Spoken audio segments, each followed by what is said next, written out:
дар дунё шаҳрҳое ҳастанд ки дар рӯи олам вобаста ба иншоотҳои ғайриоддӣ ва пуршукӯҳашон машҳуранд. Париж бо манораи Эфел, Рим бо Колизей, Афина бо Парфенон, Гонконг бо муҷассамаи Будо. Бадахшон на муҷассама дораду на манора, вале табиати нотакрори онро ягон ҷои дигар надорад. кӯҳи Бадахшон аз ҳар муҷассамаи волотар асту обаш аз ҳар гуна шаҳр гуворотар.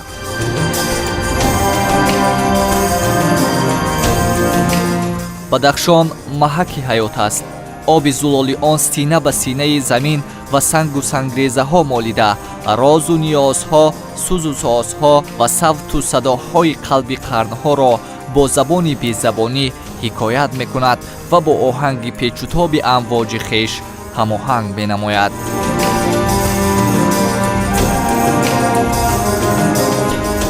яке аз гӯшаҳои диловезу сарсабзи Бадахшони Тоҷикистон ки имрӯз дар барномаи худ аз он сухан хоҳем кард, ин Шугнон аст. Шугноне ки аз домони хоки покаш бузургоне ба камол расида, Шугноне ки бо диловезиаш қадамҷои пирони баруманди таърих аст. ноҳияи Шугнон чорумин ноҳияи Вилояти Мухтори Кӯҳистони Бадахшон аст ва ин ноҳия чун дигар ноҳияҳои Вилояти Мухтори Кӯҳистони Бадахшон пур аз табиати нотакрор, ҷойҳои саёҳӣ, мавзеъҳои таърихӣ мебошад ва гурӯҳи эҷодӣ мо омодааст ки аз ин ҳама зебогиҳо наворбардорӣ карда бошаду пешорӯи шумо қарор дода бошад. пас якҷо сайр хоҳем кард аз ин ноҳияи кӯҳистонии диёр.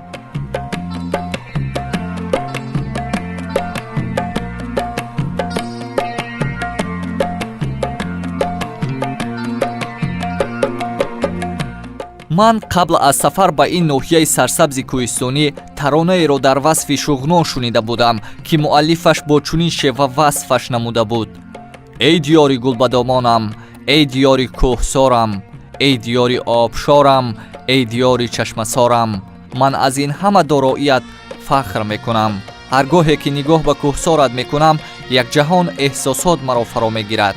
ҳамон кӯҳҳои сарбафалак кашидаи туст ки бо гиёҳҳои шифобахши худ давои дарди ҳазорон маризон гаштааст. акнун худам ин зебоиҳоро ба чашми сар мебинаму ба навиштаи муаллифи мисраҳои дар боло зикршуда бовару итминонам қавӣ мегардад. воқеан ҳам Шугнон бо табиати дилфиреб касро мафтуну шефтаи худ мегардонад.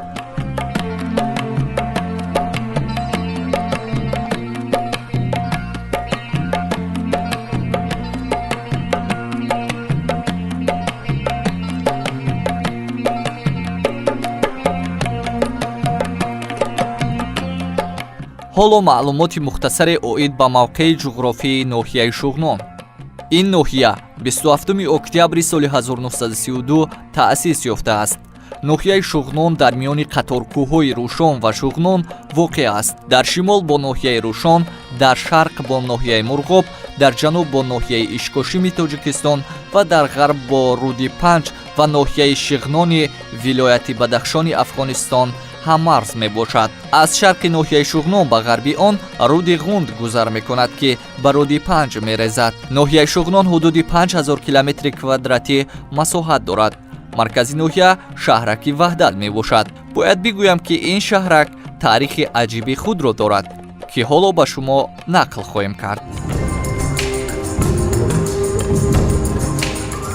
пешвои миллат муҳтарам Эмомалираҳмон соли 2009 зимни сафари корӣ ба Вилояти Мухтори Кӯҳистони Бадахшон аз мақомоти иҷроияи маҳаллии ҳокимияти давлатии ноҳияи Шугнон ки он вақт дар бинои назарногиру садамавии солҳои 30-юми асри гузашта сохта шуда дар маҳаллаи Бархоруғи шаҳри Хоруғ ҷойгир шуда буд, дидан намуда худи ҳамон лаҳза муассисаву идораҳои дахлдорро дастур медиҳад ки барои сохтумони бинои нави маъмурии мақомот дар зодгоҳи қаҳрамони халқи тоҷик Шириншоҳ Шоҳ Темур деҳоти Хошнев ҷойи мувофиқ ҷудо ва сохтумони он бо тарҳи меъмории муосир фавран шурӯъ шавад. ҳамин тавр тобистони соли 2010 президенти мамлакат муҳтарам Эмомалираҳмон дар ҷараёни сафари 38-минаашон ба Бадахшон санги асоси шаҳраки Ваҳдат маркази маъмурии ноҳияи Шугнонро гузоштанду соли 2012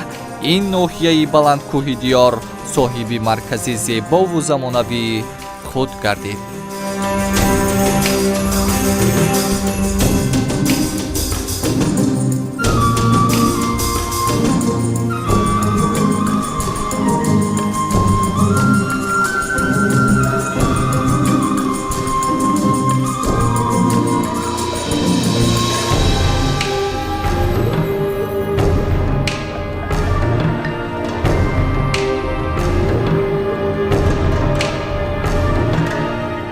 акнун бо гузашти чанд соле маркази маъмурии ноҳияи Шугнон хеле ободу зебо гашта бунёдкорӣ рӯз ба рӯз авҷ мегирад.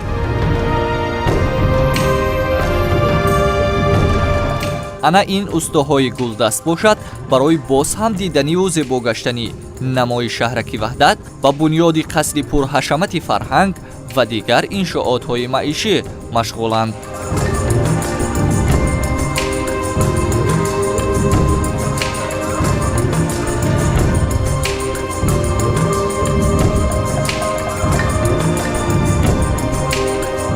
ин ҳама пешравиро мардуми ноҳияи Шугнон ба сиёсати дурандешонаи пешвои миллат муҳтарам Эмомалӣ Раҳмон ва истиқлоли комили меҳан марбут дониста тасмими ҷиддӣ доранд, ки минбаъд низ баҳри шукуфоии диёри худ саҳни босазо гузоранд. бунёди даҳҳо иншоотҳои муҳими истеҳсолию фароғатӣ, роҳу пулҳо, таъсиси ҷойҳои нави корӣ, иҷрои нақшаҳои меҳнатӣ дар ҳама самти фаъолият самараи ваҳдати миллӣ, сарҷамӣ, пирӯзии фарҳанги сулҳ ба ҳисоб меравад. ин ҳама кӯшишҳои сулҳиҷӯёнаву башардӯстонаи асосгузори сулҳу ваҳдати миллӣ, пешвои миллат, президенти ҷумҳурии Тоҷикистон муҳтарам Эмомалӣ Раҳмон ва ҳукумати ҷумҳурӣ барои пойдории фазои орому осуда дар мамлакат хеле муҳим арзёбӣ мешавад. ҳар бор ки ҷаноби олӣ ташриф меоваранд ба ноҳияи Шугнон бисёр файзу баракат меоранд, чунки кӯмакҳои ҷаноби олӣ ба ноҳияи Шугнон вақт ба вақт дастрас мешаванд. мардуми Шугнон аз кӯмакҳои бевоситаи ҷаноби олӣ президенти муҳтарам Эмомалӣ Раҳмон бисёр шод ҳастанд ва бисёр миннатдор ҳастанд.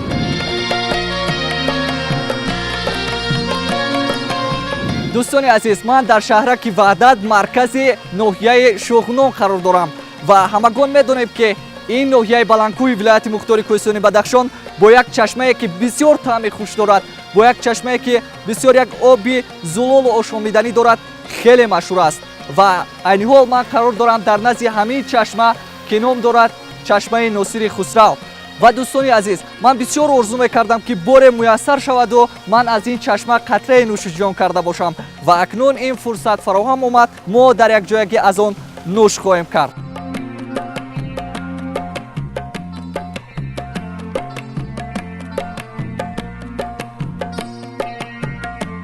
ва инак дӯстони азиз, ҳамон лаҳзаи ҳаяҷоновар фаро расиду ман ба орзуям мерасам ва аз ин чашмаи бисёр ҳам овозадори Носири Хусрав нӯшиҷон хоҳам кард.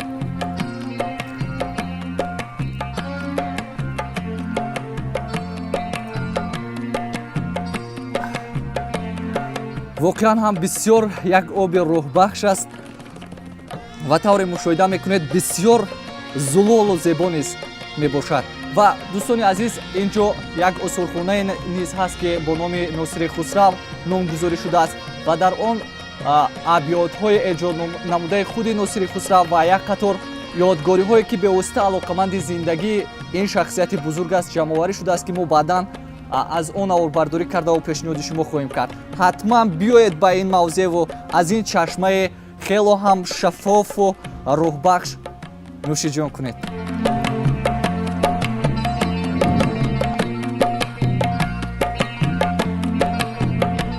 мувофиқи ривоятҳои таърихӣ, чашмаи Носир дар асрҳои 11 аз ҷониби Носири Хусрави Қубодёнӣ ки баъди сафари тӯлонӣ дар водии мазкур қарор гирифтааст, пайдо мегардад. идомаи қиссаро аз нақли ҳамсуҳбати мо бишнавед.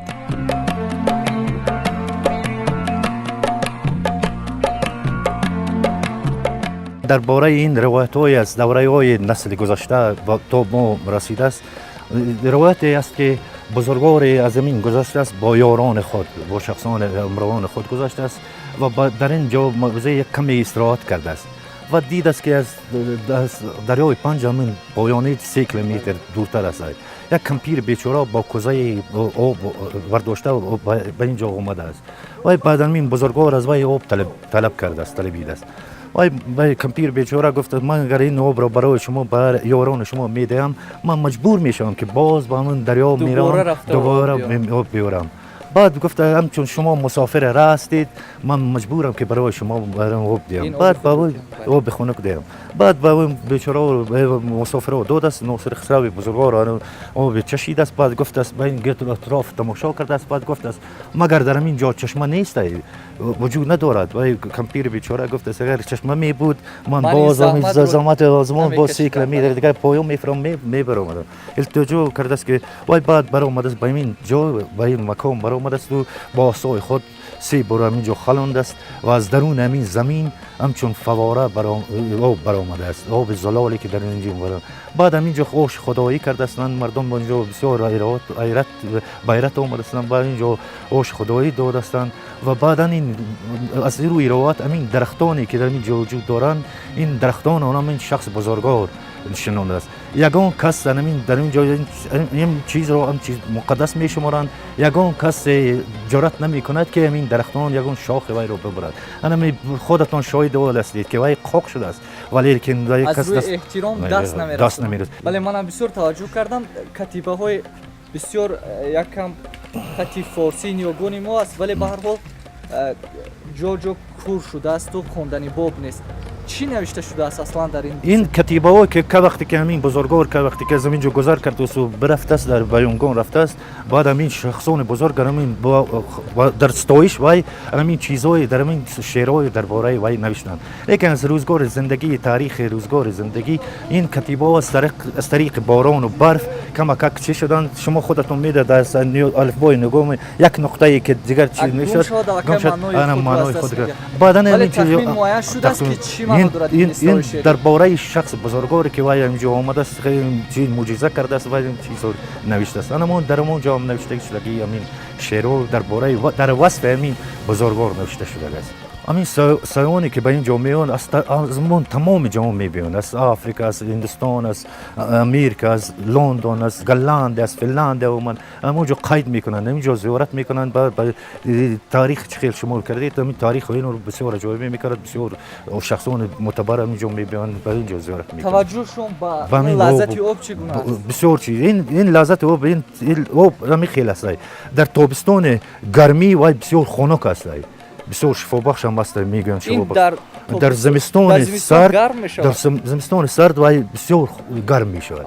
در تابستان باشد برعکس. انا واسه خودتان نوش جان یعنی موافق با خواهش‌های انسانیت تغییر می‌یابد حرارتش. بعد بسیار شخصان همینجا با بقلاش با بوتل که با زفو شیشه میگیرن با به خونه میبرن برای دوایی برای درد و دوا. شفابخشی هم دارد. برای انگین هم گفته است همین خلق نمیکنن، برای انگین هم شفا.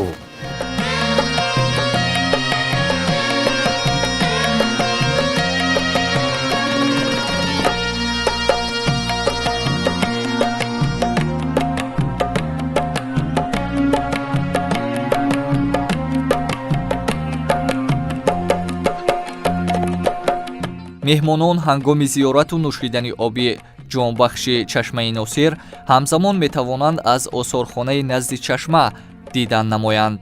дар ин осорхона ҳама осорҳову дастхатҳо ва инчунин ашёҳои рӯзгоре ки марбут ба носири хусрави қубодиёнӣ мебошад ҷамъоварӣ шудааст. чизи аҷиби ин осорхона харитаи сафарҳои носири хусрав мебошад ки бисёр бо маҳорати баланди тасвирӣ инъикос шудааст.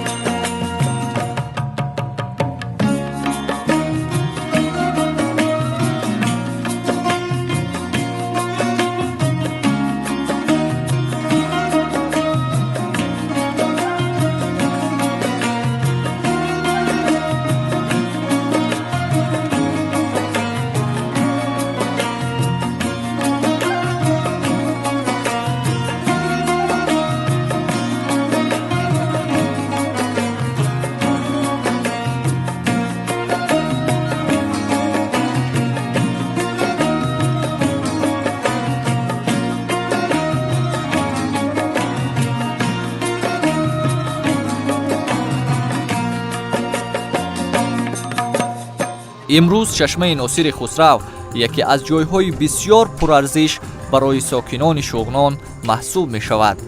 онро чун гавҳараки чашм эҳтиёт мекунанду арҷ мегузоранд. ин чашма бо софию нотакрории худ воқеан лоиқи эҳтиром асту арҷгузорӣ. имрӯз бо шунидани номи чашмаи носири хусрав пеши назар ноҳияи Шугнон ҷилвагар мешавад. яъне ин чашма ҳамчун муаррифгари ноҳия низ хизмат мекунад.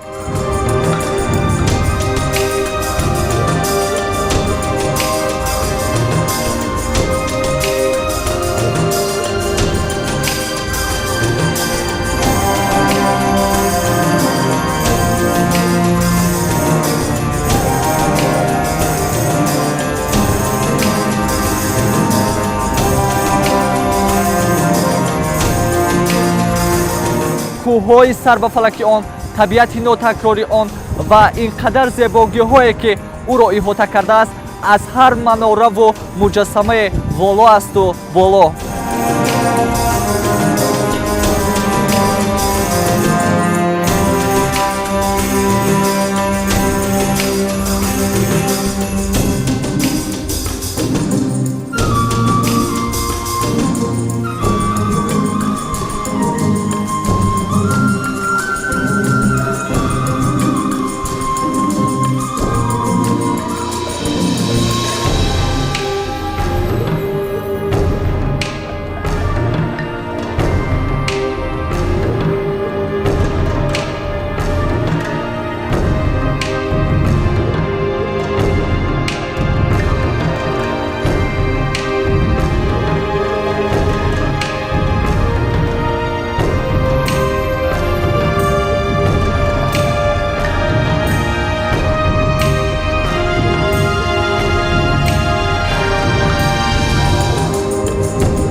ҳамин шарофат ва файзи истиқлолияти давлатӣ аст ки дурдасттарин гӯшаи диёрамон бо ин андоза пешрафтҳо мекунаду хурраму зебо мегардад. ин ҳама ободониҳоро дидаву гуфтан мумкин аст ки мардуми сарбаланду заҳматқарини ноҳияи Шугнон чун ҳарвақта бо дарки баланди масъулиятшиносӣ ва бо шукргузорӣ аз давлату давлатдории миллӣ ва фазои орому осудаи ватан софдилона заҳмат кашида ба дастовардҳои боз ҳам бештар ноил мегарданд ва диёри худро ба як гӯшаи ободу пешрафтаи Тоҷикистони соҳиб истиқлол табдил хоҳанд дод.